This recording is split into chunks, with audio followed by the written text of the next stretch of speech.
Alrighty, let's today, instead of solving problems, let's just ask some questions, physics questions that have not been answered, and that we would like to answer. Forgot to sign my name. Sorry about that. I'll add it right down here.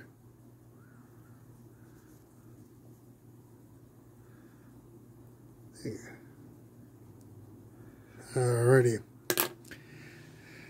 My signature on a painting. Okie dokie. One of the most fascinating questions is the question of how big the electron is. The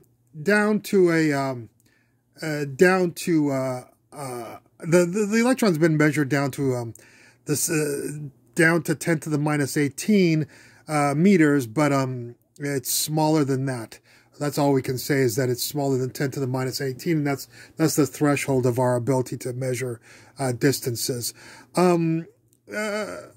It's, some consider it maybe a point particle. Some think that it has mass, so it definitely should have volume. Anyways, that's a big question, is how big is the electron? What is the universe? A lot of people say, oh, the universe is this, it's stars, it's galaxies, it's clusters of galaxies, it's dark matter, it's dark energy, it's this and that. But until we really define the, what the universe is it multiple universes? Do universes give birth to universes, like humans give birth to humans and trees give birth to trees and birds give birth to birds? So, we really have to ask what the universe is before we can answer other questions, like the question number 3. What do we mean by the universe was created? Should the creation of the universe be less complicated than humans or turtles, or even a tree from a seed, or a plant from a seed? Should it be less complicated or more complicated than these things? If you think about a human, you have to have a sperm and an egg, and then it becomes a fetus, and slowly evolves into the birth, child, a teenager, young adult, middle-aged adult, and old adult, and then finally dead. What do we mean? What do we mean by the universe was created? Also, was it created in pieces, like a forest here and a forest there? A galaxy here and a galaxy there, a cluster of galaxies here, a cluster of galaxies there. Was it one thing that was created at once? Was it one thing that was created? One forest, one ocean. Is it many, or is it one? A lot of people want to say one because, we'll get that into that a little bit later, about the one and the many. E pluribus unum. How much mass, energy, time, entropy, space, things that we have not discovered yet, how much of this is there, how big is the universe is actually what we're trying to ask. How much energy was created? Was it created? Was it always there? Was it there for an infinite amount of time? Or was it always there? Were the laws of physics created before the universe, after, or at the same time? You have laws governing the way energy is transmuted and interacts with other forms of energy. Were all these laws created afterwards or before the universe? Of course, biological laws would have to have been created after the universe was created, because you'd have to make all the elements to make carbon and oxygen, nitrogen, and everything else that life needs. Along with the first question of how big the electron is, one of the most fascinating is, what is a quasar? You know, a lot of people, you know, if anybody who doesn't know what a quasar, how it's defined, is or what we observe and call a quasar, is you have 1 trillion stars in the size of our solar, you know, the size, in a space the size of our solar system. That's fascinating that you could even make it, compress an entire, 10 times the amount that's in a usual galaxy. In a usual galaxy, you have about 100 billion, a few hundred billion stars. But in a quasar, you can have 1 trillion. The energy output from a quasar can be the same energy as we would expect from a 1 trillion stars. What is a quasar? You know, it's a lot of them are measured as some of the furthest objects from the earliest objects created. They are the furthest objects from us. They have the highest redshift they have some of the highest redshifts around. So a quasar, we would love to know what a quasar is. Just like the electron we think is a point particle, a quasar almost is a galactic-sized, super galactic-sized point particle. It's a very strange creature, and I think much more stranger than a black hole or pulsars or dark matter or dark energy for that matter. Because we can actually see what a quasar. Why isn't the speed of light infinite? There's a question. Does empty space actually impede it? Is it the vacuum polarization that acts as a medium for speed of light to not be infinite? But that's like a nice little question to ask. Why isn't the speed of light infinite? We know it's not, but why? Mass and energy is quantized. We've learned from quantum mechanics and observational experimental physics. And so is charge. Is space quantized? Is time quantized? Is the cosmos quantized? You know, you have galaxies; those are quantized in a sense. You have stars; those are quantized. Planets are quantized. I mean, they come in not exactly the same size, but you know, there's a galaxy out there, and they all kind of look very similar. Or I mean, of course, you have elliptical, spiral, and irregular galaxies. But we want to know, you know, is our universe is quantized? Come in as, you know, here over there's a group a forest with some trees, 30 of them, and then all of a sudden you have nothing, you know, just like you have, you know, 100 billion stars, and then all of a sudden there's nothing, there's empty space for quite a ways. Or you have a star, and then there's no star for 4 or 5 light years. You know, that's a big space. And you have a nucleus and an atom, and then you have, you know, the electron orbiting around at nearly 10 to the 5 times further out, you know, from the nucleus. So that's a lot of empty space. Anyways, everything seems to be quantized. You have a human, and then, you know, a little bit further away, you have another human, or a coyote, and then a little bit further away, you have another. You know, coyotes are quantized. Space bends. You know, we know that space bends and warps, and, you know, according to general relativity, there's a lot of facets of space that we never knew before. Does time bend? Does mass bend? You know, does energy bend? Does entropy bend? These are all things that, you know, if space bends, I guess all these other things that inhabit space must also bend. Why can't a proton be broken apart? A lot of people call that why doesn't a proton decay? You know, that we've had trouble with that, and that's hooked up to a lot of different questions in physics, especially, of course, particle physics. But more important than why can't a proton decay? We can't even break protons apart unless we get an antiproton and have them annihilate each other, proton and an antiproton, and become light, basically.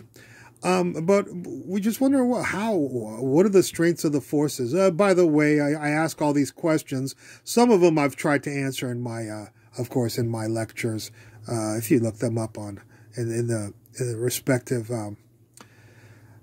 folders that they are in, you can see my pseudo questions. I'm sorry, answers to some of these questions. Why doesn't this has been an ancient question that was answered with quantum mechanics, but there's still trouble with why an electron in hydrogen doesn't decay in its orbit. Just simply saying, well, the lowest energy is this is not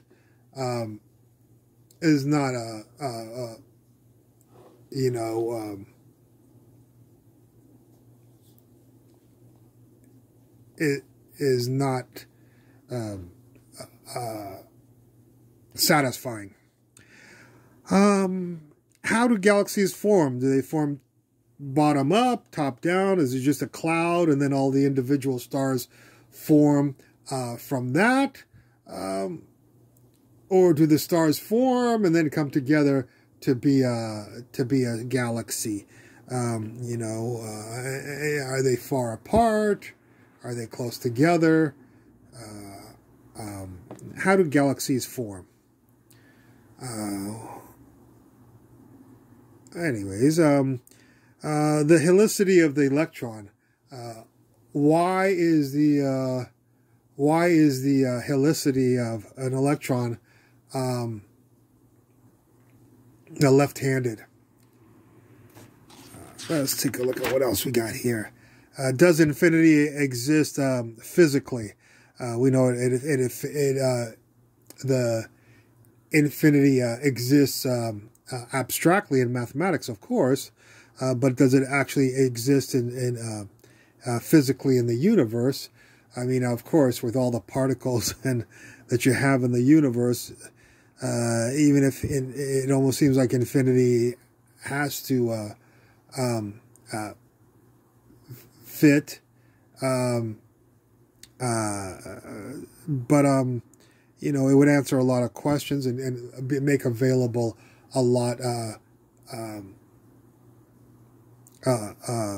of answers to questions about the cosmos if infinity existed physically. We asked this question before: was the universe created in pieces or all at once? We went over that already. And so, anyways,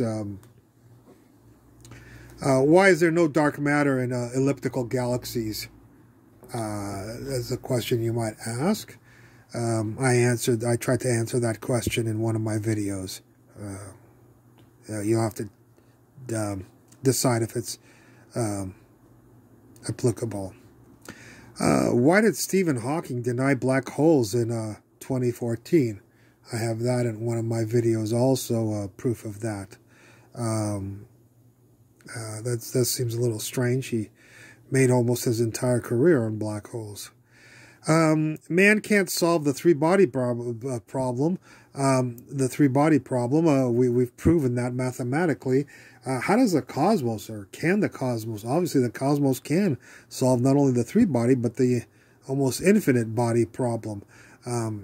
If mathematics cannot, if no mathematics ever could solve the three-body problem, then that means the cosmos is doing something beyond mathematics, or is doing it numerically, which is kind of strange, and numerically but perfect. It's doing it perfectly but numerically. So it's interesting that does the cosmos have laws that are beyond our laws? We have our mathematics that we solved, or are we later on going to figure out how to somehow bypass the three-body problem, that we've proven they can't be solved. Are we going to prove that we can solve it later on?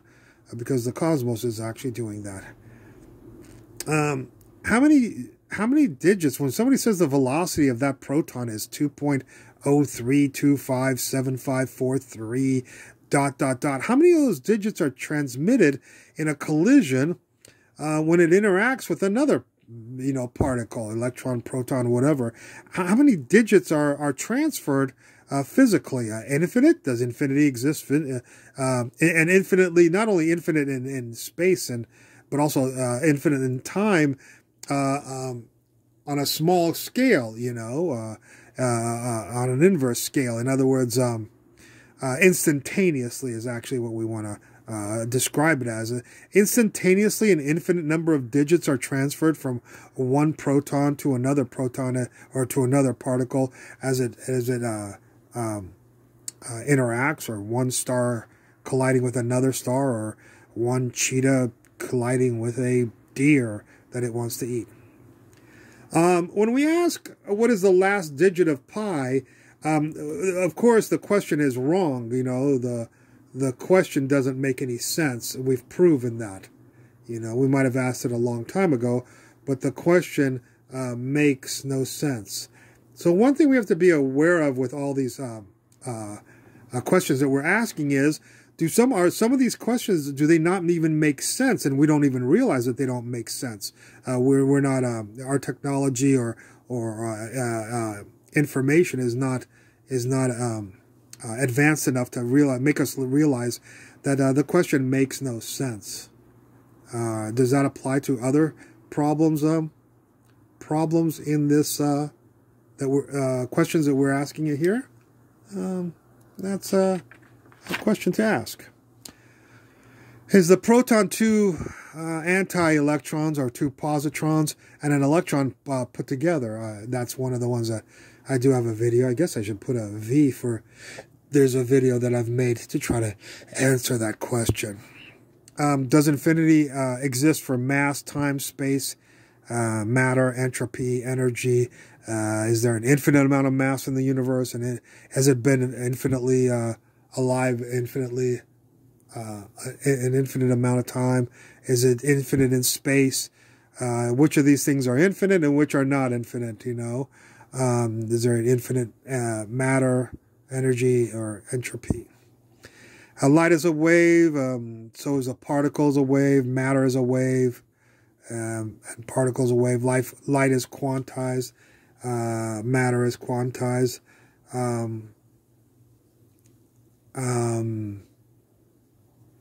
So, light is a wave and it's a particle, depending on how we measure it. Are there negative dimensions? Does that make any sense? In space, time, matter, we talk about question here, number 29. Is there some people have offered two-dimensional time, three-dimensional time. Is there only one-dimensional time, or can time be fractal? That's a question to ask. Is matter one question that's not here that I forgot to thing here is the structure of matter and the structure of space. Is it fractal in nature? We have these integer dimensions, but of course there is fractal stuff and fractal dimensions also. And then I offer a new thing of negative dimensions. Possibly, of course, a transcendental number of dimensions. I'm sure that should hopefully be able to take place also with time, matter, energy, entropy, space, all those things. If space is quantized, what is how small or big is it? Is it always in one size, like always the size of the electron, or is it in two sizes or three sizes? An electron size and a proton size, and a photon size and a neutrino size. Does that happen in in fractally structured time, matter, space, energy, entropy, mass. The proton, the electron was created probably before the proton, because as I believe that the proton is created of an electron and a positron or anti-electron. When the electron was created, the density of the electron, was it equal to the density of the part of the cosmos that created those electrons, the density of the cosmos, at the beginning of that portion of the universe that was created to create the electrons. All right. Well, I think we've covered quite a few questions to contemplate. I hope you enjoyed this video. I look forward to any comments at the bottom, and thank you for watching.